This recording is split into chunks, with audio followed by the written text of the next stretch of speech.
Hello and welcome to Comic Drake, where I talk about comic books and my name is Drake.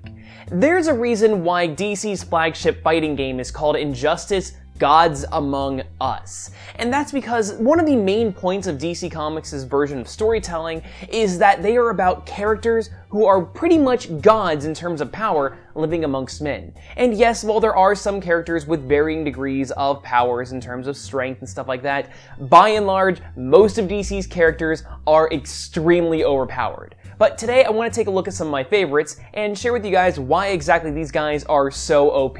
This isn't a who would win in a fight, and it's not a definitive rank. It's just, these guys are strong. I'm going to present them to you. Okay, let's do it.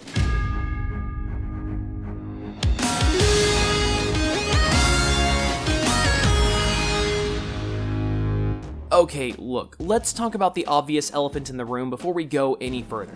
Superman is one of the strongest characters in not just all of DC Comics, but also all of comic books and pretty much all of fiction. He has your now standard superhero cocktail of flight, super strength, and invulnerability, but he's also got heat vision, super breath, x-ray vision, super hearing, super speed that rivals that of speedsters, and the powerful super flare.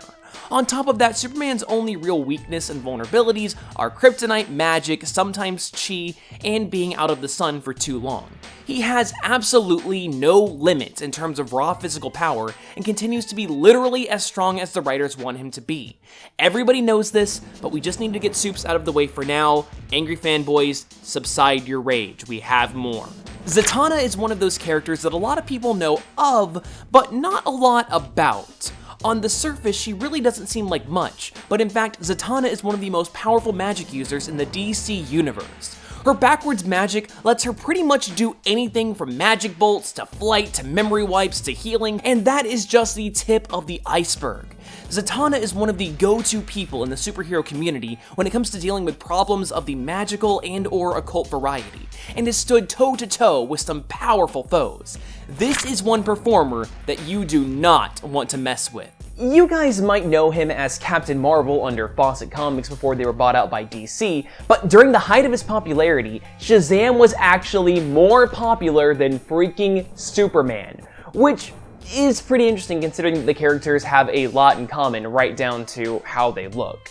But one thing that really sets Shazam apart from Superman is that his alter ego is this little kid named Billy Batson, and when he yells the magic word Shazam, he transforms into the powerful Captain Marvel or Shazam, depending on which name that you like to go by.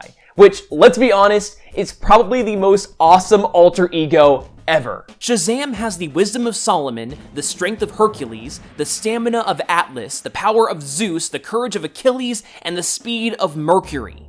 Yes, he has the power of literal gods, demigods, and ancient heroes. That alone should tell you how strong the dude is, and depending on the writer, he is as strong and sometimes even stronger than Superman. How he doesn't have more books and how he's not more popular is beyond me. The Flash goes fast. For years, that's all that people really thought of him. See, the thing is that he is a speedster, which is someone who can tap into the interdimensional energy called the Speed Force, which might as well be goddamn magic. The Speed Force lets people do pretty much anything, including super speed, time travel, creating and controlling electricity, accelerated healing, disrupting molecules, dimensional travel, create tornadoes, phase through walls, and even let people think at the speed of light. Even ignoring Flash's overpowered infinite mass punch, which is exactly what it sounds like, the sheer amount of stuff that the Flash can do with a seemingly basic power is ludicrous, making him a deceptively powerful opponent and one of my favorite comic book characters ever. The Martian Manhunter might as well be named Martian Superman. Super strength, flight, durability, shapeshifting, phasing, telepathy, telekinesis, and a freaking healing factor. Yeah, there is a reason why Superman has stated that he is afraid to fight this guy and mentions that Martian Manhunter is the most powerful being on the entire planet. Now, I'll admit that being weak against fire is pretty crippling for the Manhunter, but he has found several ways around this in the past. Hands down, my favorite way to take him on, though, is to exploit his addiction to Chocos, which are basically DC's version of Oreos. Withdrawal from these made Martian Manhunter literally Hulk out, destroying anything in his path, but severely lowering his mental capacity at the same time. It's brilliant and wonderful. Next character. Wonder Woman is a character that DC keeps wanting to use as a part of the Trinity, but never actually gives her solid promotion or love, which is a real shame because she is one of the strongest women in their universe. As the daughter of Zeus, she has super strength, flight, durability, a healing factor, and is an amazing fighter who is experienced in hand-to-hand combat in a variety of weapons.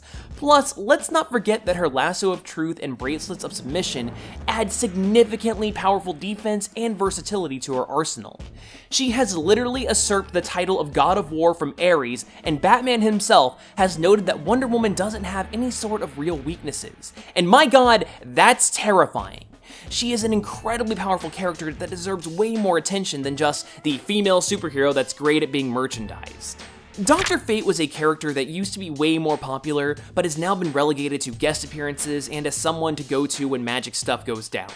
Like Zatanna, Dr. Fate can do anything because magic. His power set is incredibly vague in the best way possible, and I hate to keep comparing people to Superman, but when it comes to magic, Dr. Fate is the freaking Superman of magic. You cannot beat this guy. And listen, I know we're talking about the mainstream DC universe, but can we quickly talk about Injustice 2? I mean, listen to this line. You've returned from the void. The helm found a way.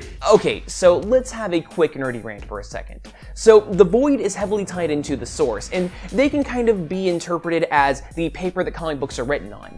So that means that Dr. Fate literally went outside of fiction and somehow made his way back, which means that the OP, because comics' nature of the medium, transcends fictional realities and concepts, making this probably Dr. Fate's most impressive feat to date in any of the versions of him in the multiverse or even hyper time. How is that even? I don't even. Okay, stop right there. Before you go into the comments section and complain about how lame Aquaman is, let me counter you real quick. Pretty much the only people who don't like Aquaman are people that don't read Aquaman. He has become a cultural punching bag because he's that guy that talks to fish, which he technically doesn't even do. This dude has super strength, durability, flight, he is an incredibly deadly aquatic combatant, he can control water and the weather, he's skilled at hand-to-hand combat and fighting with his trident, which, by the way, fires freaking lightning bolts, and yes, he can telepathically command and control all aquatic life. Some versions of this character include a hook hand, a harpoon hand, and even a badass shape-shifting magic water hand. But let's also not forget that he is a savage warrior who controls a vast army and is not opposed to murder. It doesn't matter if it's by a shark or even at the end of his trident, because Aquaman can and will kill you if you are a threat to him or his nation, and he is a lot stronger than many would have you believe. The Green Lanterns are DC's space cops, and they wield the Green Lantern Power Rings, a device which is frequently called the most powerful weapon in the universe. Using this ring, a lantern can create energy constructs of anything they want. The only limit is their imagination, willpower, and sometimes the color yellow. It's really always up in the air and up for debate. Regardless, the ring itself has a plethora of other powers and uses, which is mostly relegated by its onboard AI, but they have shown nearly infinite strength. I would go into more detail, but since I'm talking about every single lantern, it's difficult to list off all of their individual strengths and feats. Just know that there is a reason why there is always a lantern on the Justice League. Like, pretty much every iteration of it, which there's a bunch. What I said was, God exists, and he's American. Now, a lot of people know that the Watchmen is separate from the main DC universe, but after revelations of the DC Rebirth event, we now know that they are very real and have a stronger impact on the DC multiverse as a whole than we know. At the time of this recording, there's not much information that has been given, but at the very least, we know that Dr. Manhattan is out there. Now, as the earlier quote implies, Dr. Manhattan is essentially a god, and is able to do anything. He's nearly omnipotent, has telekinesis, he's invulnerable to pretty much anything, he can reshape matter into anything he desires, can create force fields, alter his size, and pretty much do whatever he wants because comics. Look, just watch this clip from the movie, and that'll tell you everything you need to know. I'm excited to see how the Watchmen's inclusion in the DC multiverse is handled, but potentially, Dr. Manhattan might be up there in strength with the Presence, who is literally the god of the DC multiverse. Yeah, this blue dude might be stronger then God. Holy crap, that's awesome. Listen, there are a lot more overpowered characters in DC Comics, and this really just scratches the surface, but I wanted to get a good mix of characters that you already know, or at least ones that you don't know a whole lot about. But if you want me to do more videos like this, then I can definitely do so. Maybe I can go into overpowered DC villains, overpowered Marvel heroes, overpowered Marvel villains, even like indie characters and stuff like that.